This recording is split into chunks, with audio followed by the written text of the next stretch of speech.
So Republicans are busily rewriting the history of January 6th. Should we Democrats be worried about it? Let's talk about it in today's video.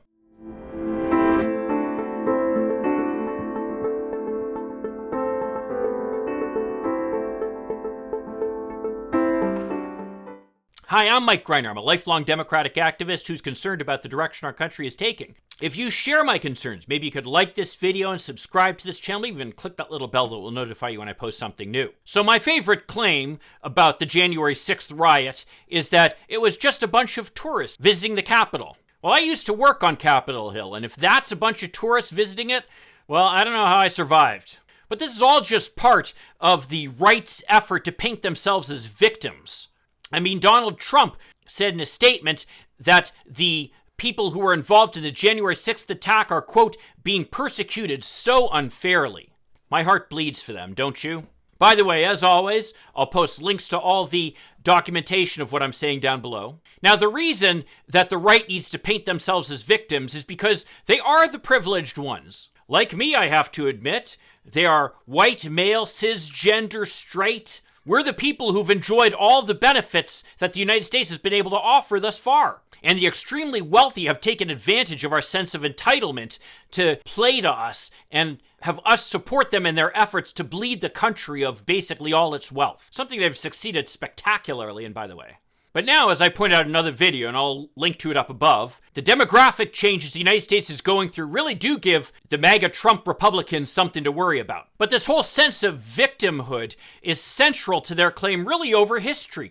I mean, look at how the Daughters of the American Revolution rewrote the history of the Civil War with their lost cause mythology, ignoring the fact that it was basically a war to keep the institution of slavery going. All too often, so much of American history is driven by our original sin, race and slavery. Nevertheless, with the changing demographics of the United States and the changes in our economy, more and more young people are viewing diversity as something that's a positive. And they're no longer elevating the white, male, cisgendered population to the levels that they believe that they deserve. So the fact that this population is on the verge of no longer getting the unfair privileges that they've been enjoying throughout American history, really, leads to their sense of being victims. And that sense of victimhood is what gives them the sense that they have the right to behave violently and aggressively the way they have in trying to counter the changes that the United States has naturally been going through.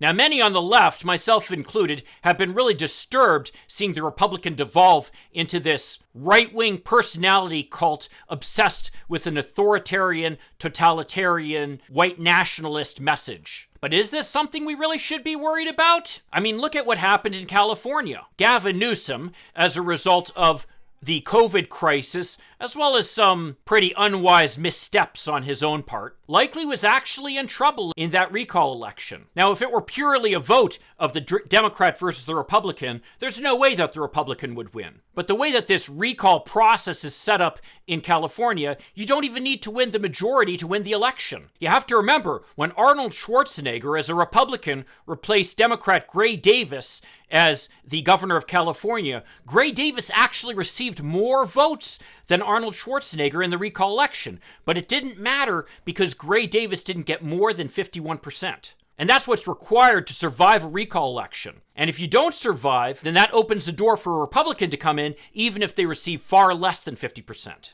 Well, as we saw in California, what really was the saving grace for Gavin Newsom was the emergence of Larry Elder, another Trump clone. The fear, both in the recall election as well as in the upcoming off-year congressional election, is that Democrats will not turn out to vote. You see, if all the Democrats vote, the Republicans are in trouble. They know that. That's why they're working so hard to stop Democrats from being able to vote. But having these right-wing crazies coming up, echoing the language of Donald Trump, without delivering to the Republican voters the enthusiasm that Donald Trump brought them, actually probably plays to our advantage. I mean, it reminds Democrats of what's at stake in these elections.